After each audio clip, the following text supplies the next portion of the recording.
I'm the Lesson Hacker, and this is the Craig and Dave channel.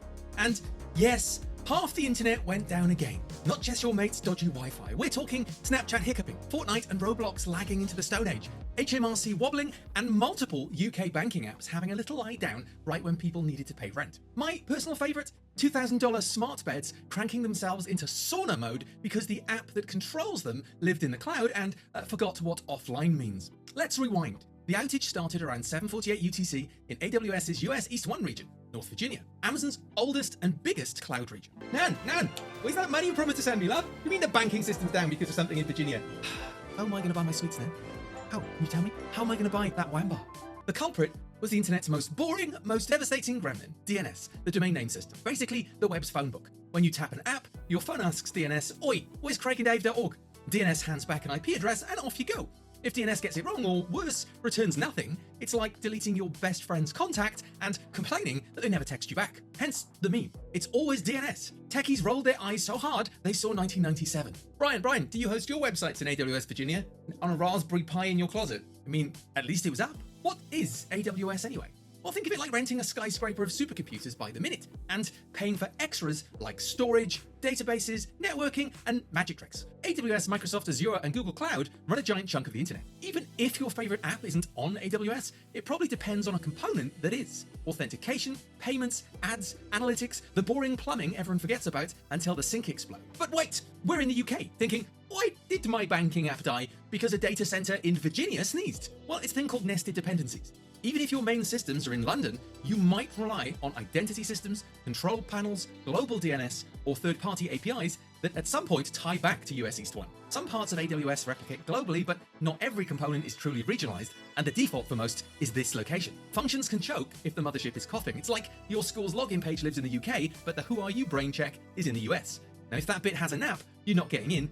Now, the honest bit, full resilience across multiple regions or clouds is expensive. Businesses often optimize for sunny days. When tails, they have to learn. Now let's just take a detour to the smart bed fun. 8 Sleep's pricey pod relies on cloud connectivity to control its water-cooled coils and track biometrics.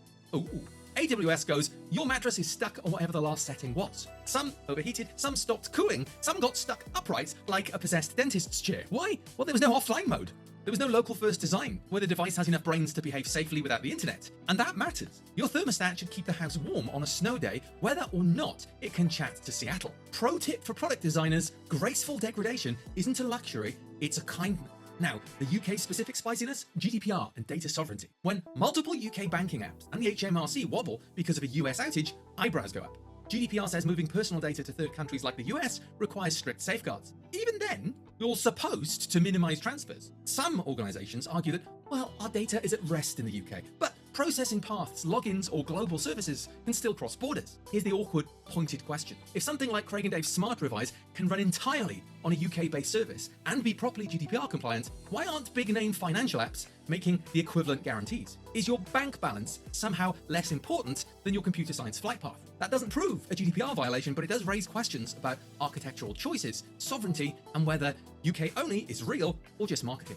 I mean, take a look at the Craig and Dave About Us page. You can see how many technical people they have, and it's certainly not as many as your national bank. What have we got? 3, 4 technical people? And, maybe I should update my profile picture.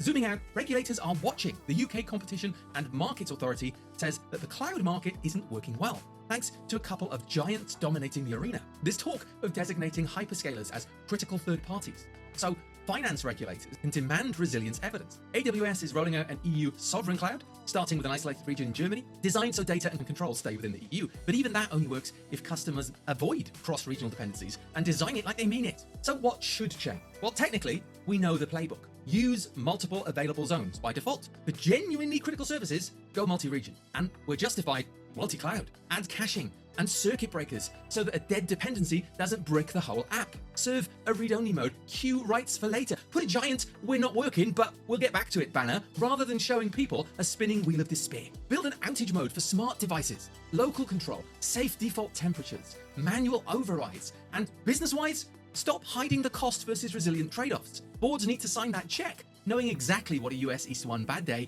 means for their users. For you, future devs and engineers, this is career goal. Learn DNS properly. Play with distributed systems. See what breaks when you mess with it. If you can make software that fails elegantly, you're already outpacing half the industry. Now here's the philosophical bit. The internet didn't really break, the map did. And then the systems that trust the map tripped over each other trying to fix it faster than physics allows. We got a glimpse of how concentrated our infrastructure is, how opaque the dependency chains are, and how easily convenience outruns resilience. That's a challenge to all of us. Programmers, architects, regulators, and yes, us, who keep buying smart toothbrushes that need a firmware update to brush my teeth. So next time your favorite app dies, ask 3 questions. Was it our code? Was it our cloud? Or was it our choices? If Smart Revise can choose UK hosting to respect GDPR, why can't the apps handling your mortgage? To summarize, an AWS outage in US East 1 caused by DNS race condition broke the internet's map. The failure cascaded through all of the components, knocking apps like Snapchat, Roblox, HMRC, and UK banks offline. UK banking outages raised GDPR and sovereignty concerns, showing hidden dependencies on US regions and third-party services. The fix is better resilience and design, and of course, offline modes for smart devices. And finally, remember, DNS stands for definitely not stable, or at least it should after this week. Next time somebody asks you why their app is broken, just nod knowingly and say, DNS race condition in the regional endpoint resolver. They'll either think you're a genius or having a breakdown, but either way, they'll stop asking questions. I'm the Lesson Hacker, this is the Craig and Dave channel. Hit that subscribe button, and if this video suddenly stops working, blame AWS Virginia. It's probably their fault.